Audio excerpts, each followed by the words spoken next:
Bien le bonjour à vous, ici Hervé Meillon, et si je vous racontais l'histoire des comédies musicales à la française. Avec Hervé Meillon.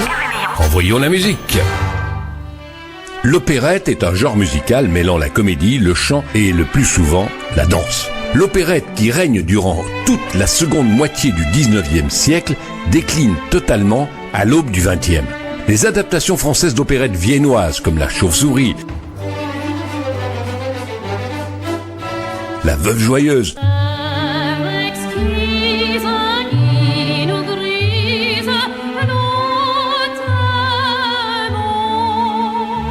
ou Le Pays du sourire remportent également un grand succès.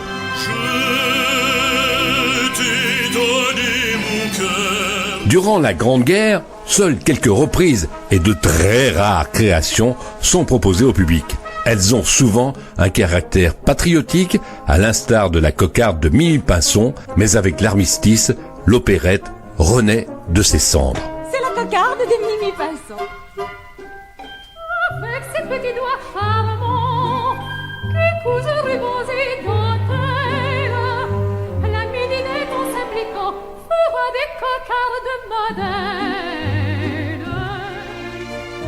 Et tout doucement, l'opérette dite légère va commencer à s'appeler comédie musicale. Parallèlement à l'opérette légère, l'opérette à grand spectacle triomphe au Théâtre Mogador à Paris avec deux stars de l'époque, Marcel Merkès et Paulette Merval.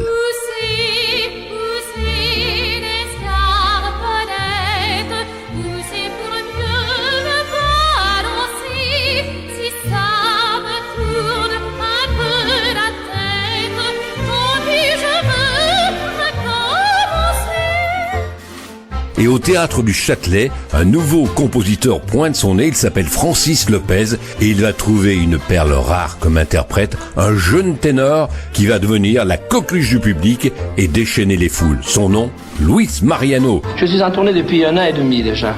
Je fête le 20e anniversaire de la Belle de Cadix. Eh bien, j'arrive de Lille et je pars à Charleroi. Je vais rester encore 2 semaines. Et ensuite, j'ai 2 ou 3 villes pour finir le mois et enfin, on prend des vacances. Il atteindra le sommet de sa carrière dans les années 51-52, les années du chanteur de Mexico. Et c'est en 1945, grâce à une chanson que je suis sûr vous avez en tête, La Belle de Cadix. La Belle de Cadix a les yeux des velours. Rien ne pouvait prédire que La Belle de Cadix passerait à travers les âges. Une des opérettes qui reste aussi très présente dans l'esprit du public, c'est Le Chanteur de Mexico. Cette opérette en 2 actes et 20 tableaux qui a été créée au Théâtre du Châtelet à Paris. Et cette opérette sera même adaptée sur le grand écran en 1956 sous le même titre. Mexico, Mexico. La comédie musicale, mesdames, messieurs, n'est pas très loin. Dans quelques années, elle va faire disparaître l'opérette. Mais ça, c'est une autre histoire. Hervé Meillon. Voilà, c'est tout pour aujourd'hui. Merci mesdames, messieurs de nous avoir suivis. Soyez heureux, je vous salue.